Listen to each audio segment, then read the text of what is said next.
अस्सलाम वालेकुम व्यूवर्स, मैं हूं अमन और आज आपको सुनाने जा रहा हूं एक पैरोडी गाना जिससे मैंने अपनी शायरी की इब्तिदा की थी और जो कि मैंने स्टूडेंट्स के लिए लिखा था। उम्मीद है कि आपको पसंद आएगा। अगर पसंद आए तो लाइक और शेयर ज़रूर कीजिएगा।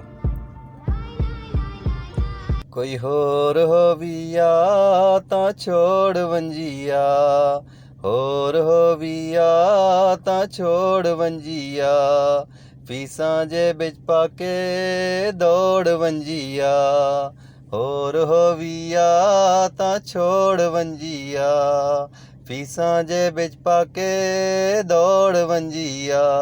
ए असां जो पढ़दे वे असां जो पढ़दे पढ़ेंदे वधियां, कोई होर होविया तां छोड़ वंजिया, होर होविया तां छोड़ वंजिया। पढ़दियां इत्थे कई साल हो गए, मार खा खा के बुरे हाल हो गए।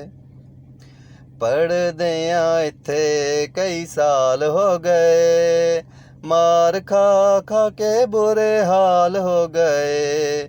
खादी तां नहीं वैंदी वे खादी तां नहीं वैंदी, पर खैंदे वधियां, कोई होर होविया तां छोड़ वंजिया, होर होविया तां छोड़ वंजिया। समझ नहीं आंदे सानू मैथ दे सवाल, फिजिक्स पढ़ पढ़ के हो गए चिट्टे साडे वाल।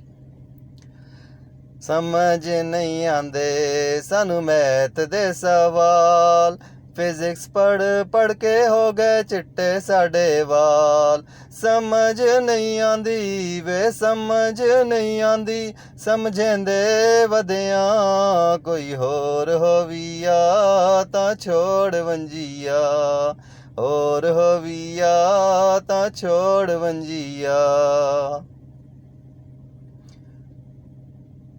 कैमिस्ट्री ने कीता ए दिमाग खराब, बायो भी बनी है साडे वास्ते अजाब।